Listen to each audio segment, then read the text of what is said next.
plus updates. Original post. I'm stuck in between a rock and a hard place, and I don't know what to do. And the problem is, I can't discuss it with anyone I'm close with for privacy reasons.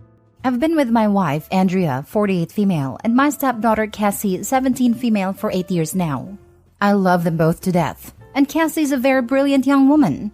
Recognizing her potential, me and Andrea decided to put together a college fund for Cassie so she wouldn't be crushed by debt.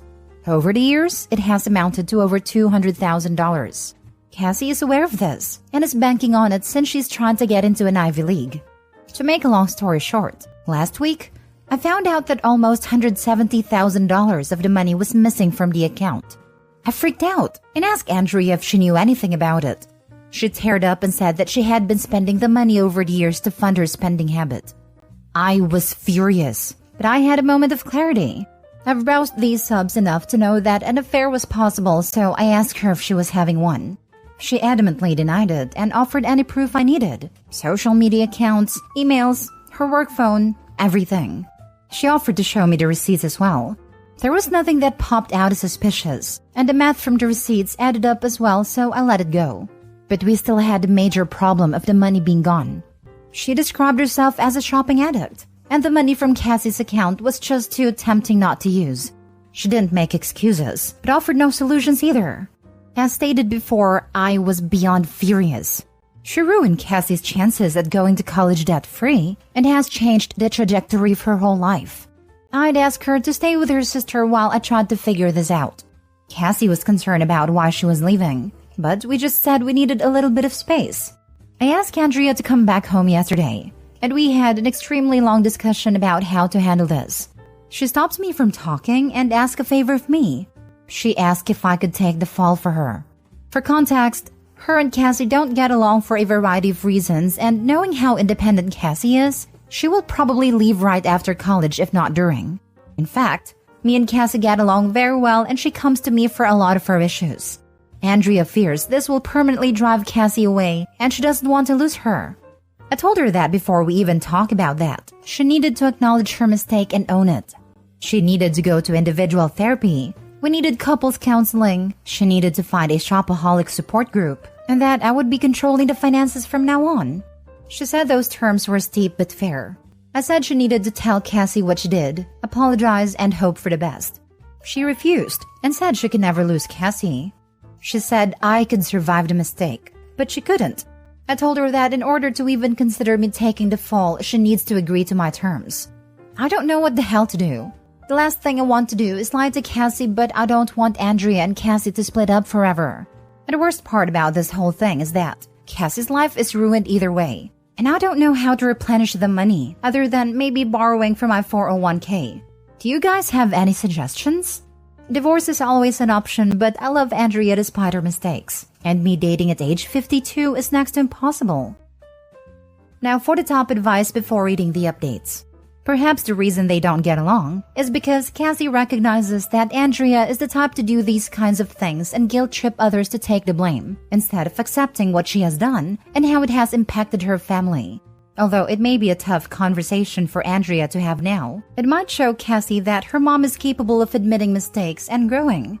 Taking the blame for it and finding out later, in my opinion, might make things worse. Andrea is a widow, and Cassie took the death of her father very hard since she was so young. According to Andrea, a lot of their problems started there out of grief and anger. Then Cassie grew up and she's developed into a bit of tomboy. Andrea is a kind of a girly girl and doesn't relate to Cassie dressing up tomboyish. They don't agree on much. Cassie wants to be a physicist. Andrea wants her to do something that has more money-making potential. Plus, there's usual teenage daughter and mother strife. They have screaming matches that I have to intervene in. Dude, how did you not see that all the money was gone or that your wife was buying all this stuff? To answer your question, I had really nothing to do with the account other than contributing money. I just took her word for it. She showed me statements from time to time, so I had no reason to suspect anything. Plus, we have separate finances, except for a joint account for household expenditures and bills. Although Cassie's my daughter, officially I'm only stepdad, so Andrea handles all matters related to her finances unless Cassie asks me for something directly. Also, I wasn't a lone contributor. Her grandparents on both sides contributed as well as my own parents. I only discovered what was going on when my wife left a statement out in the open. I'm now believing she simply pocketed whatever money she got and doctored the statements. I knew the amount that was supposed to be there because a lot of the money came in the beginning. Her grandparents initially contributed $75,000. Mine contributed another $30,000, plus the amount that I added over the years. Don't take from your savings but hers. Make her sell all her belongings. I asked her to take money from her account to pay her back, but she said protecting her retirement is important to her and that she could take out a loan since her credit is excellent. Surprisingly enough, she doesn't run up her credit cards. Now I know how. Also, I'm hesitant to do this. I understand everyone wants her to fry for this, and I do too. However, if I'm to stay with Andrea, I don't want her to have to continue working until she's dead. I would like to enjoy our retirement together. My retirement is very healthy, plus I have a few investments and an inheritance. I could survive the hit. The most important thing is Cassie gets to go to whatever school it is she wants, and don't have to worry about it. But the comments are right. I'm not letting Andrea off the hook. She's going to pay for this, and she will be telling Cassie. Do not take the blame. Your wife admitting her mistake to her daughter is the only way your wife's addiction is going to stop. If she can't admit her wrongdoings to the person it hurts the most, she can't move on from her addiction. To add to that, taking the blame isn't going to improve your daughter's relationship with her mom. It's only going to create a situation where she feels that she has two parents that she can't trust or rely on. Don't take that away from her by turning yourself into another unreliable adult in her eyes. You're looking out for her best interest always, and she should know that. 100% this. Do not take the blame. Your wife made her bed. Make her lie in it. She did this to her own flesh and blood. Don't be your scapegoat. You love Cassie and don't deserve the fallout that will occur. Now for the updates. After everyone in here knocked some sense into me, I realized I can't lie to Cassie. I love her too much, and she deserves the absolute truth, no matter how ugly and hard it is. I will be talking to Andrea and telling her that we need to tell her the truth together as a condition of us staying together, or else I will initiate divorce proceedings and tell Cassie anyway. Also, as someone suggested, I don't need her trying to flip the script on me, so I'll record our interactions going forward. Thanks.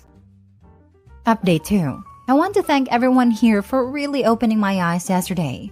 You all are right. I need to put Cassie first. And like I said, I'll be telling the absolute truth. Even if she gets mad at me and disowns me, at least I'll know I did the right thing. In addition, I'm going to pay for her college myself. I can pull money from a couple of places, such as my retirement and inheritance, so it'll be okay. If I have to live a little frugally during retirement and work a few extra years, then so be it. Cassie's worth it. I honestly doubt her mother is going to sell her stuff, so that's why I'm taking this route. As for Andrea, I've been criticized for wanting to let Andrea off the hook, so to speak, but it's easy to say when really deep feelings aren't involved. That being said, I don't think I can stay with her. What she did is horrendous, and she ruined our daughter's future for addiction. We had a long discussion late last night, and I threatened divorce unless she told Cassie the truth. She begged me not to do this, but I put my foot down, and eventually she agreed, but only if I agreed not to divorce her, and I helped to repair their relationship. I likely won't be doing either. She made her bed, so she can sleep in it. Now for the second story. I killed my dad and I don't regret it. Plus update. I, 27 female, never really had a great relationship with my dad, 55 male. When I was 6 years old, him and my mom went through a nasty divorce. It was so bad my mom had resorted to substances to help cope. It got so bad that she overdosed and had to go to rehab, and I was forced to live with my dad. For the first couple of years, it was great. I was his only child, so I was really spoiled. And it was like that until I turned 9 years old and my dad met his now wife we're gonna call Sherry. I never liked Sherry because I felt like she was trying to steal my dad away from me. Whenever I had a school function, I wanted my dad to come. Sherry always kept him from coming. I ran track and played soccer, and my dad used to always come to my little peewee games, but when Sherry came, it was he had something better to do. Sherry also has kids herself. She has 2 sons and a daughter. I kind of enjoyed having other kids in the house, because being an only child did get boring. I got along great with her kids. Me and her daughter was the same age, and her sons were 2 years older than us. Twins. As I grew up, my dad started to grow further apart from me and got closer to Sherry's kids. He would go to school functions, games, recitals, parent-teacher conferences. Anything that included parents. He would always show up for Sherry's kids and nothing for me. It gotten so bad that we had to have a meeting with my dad and a guidance counselor because she noticed how my grades would start to slip and how I never participated in anything anymore. And wouldn't you guess it, my dad didn't even show up to the meeting. I started to slowly hate my dad after that and wouldn't even try talking to him anymore. The breaking point for me was my 15th birthday.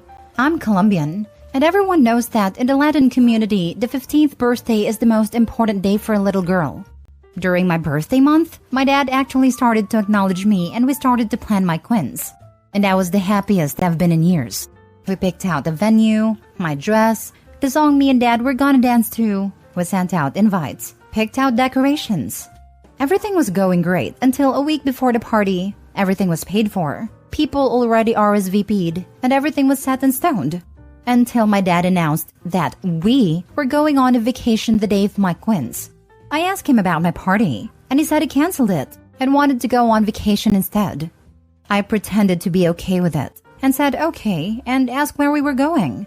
Then Sherry laughed and said that I wasn't going with them and that I was going to stay with my grandma instead.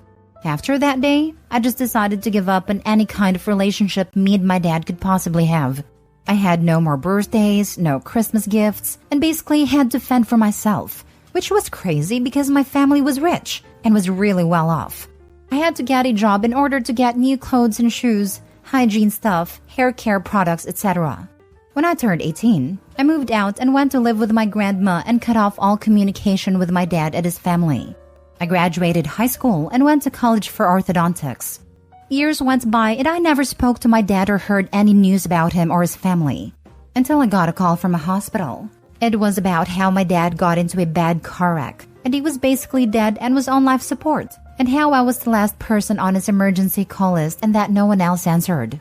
I went to the hospital and they told me the same thing they said over the phone and asked me if I wanted to keep the life support. And without thinking, I said no and said to take him off of it.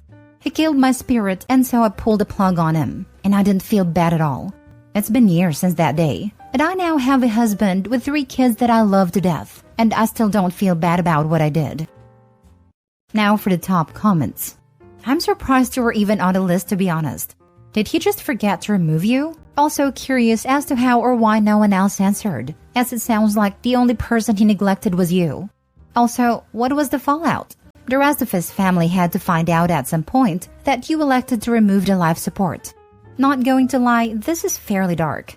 If he had a DNR, or the doctor said he had no hope, / was going to be a vegetable, then by all means cut it off and walk away. But was that even the case? It sounds like you still have some demons inside you that needs exorcising. You may want to talk to someone about that.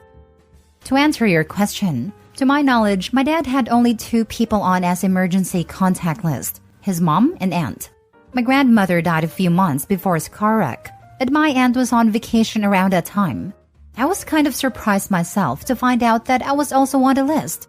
Also, he was basically left brain dead after the car wreck, and there was really nothing they could have done. That makes more sense then. Also, he clearly never bothered to update that list, as not even his wife was on it, assuming they were even still together or not in the same car. The worst you did was to deny anyone who did care about him the chance to say goodbye, which if the way he treated you was any indication, it probably wasn't many. Keep trying to live your best. You may also want to edit in that point so people don't think you're some kind of sociopath. So what had happened to Sherry and her kids? Why weren't they on the list? What was their response to the decision? My dad had a will and got Sherry's kids trust funds and left some money for Sherry in the house and split up everything else among some family members. I honestly don't know why they weren't on the list. It was kind of a surprise that I was even on there, and they were upset that I pulled the plug. If he was brain dead, you didn't kill him. In my opinion, that is the kindest thing you can do for them. I thought this was going in a different direction. What happened to Sherry and the other kids? Well, last I heard, Sherry got remarried. Her 2 older sons are also married and have families of their own, and her daughter is a single mom. I mean, where were Sherry and their kids when Dad was in the hospital? No one else answered. Did they explain? Did they care you made a final decision? They weren't on the emergency call list, so they didn't know. Now for the update. So a lot of people was wondering why I was the one that got the decision about ending his life support, and why Sherry wasn't on his emergency contact list, and it also got me thinking. So to give the strangers I let into my life a peace of mind, I decided to call up Sherry's daughter. She's the only one I still keep in contact with, and ask her if she knew anything about that. She told me that Dad and Sherry had gotten divorced like 2 or 3 months before his car accident, and no one knew because they wanted to keep it between the family. Nobody still knows about the divorce except for Sherry and her kids, me, and now thousands of strangers. LMAO. Also, I do want to tell you guys I did have a makeup quiz when I was in college. It wasn't as grand as the one I was supposed to have, but I really didn't care. I just spent it with the ones I loved dearly. Also, I just want to say for the ones who are calling me psycho, that happened a little over 3 years ago, and I am a totally different person now. I've been going to therapy since before that incident, and I have let go of any demons I had inside of me years ago. I've forgiven my dad, and I don't just focus on the bad things he did to me anymore. I only think about all the good times we had, and when he was a pretty decent father to me.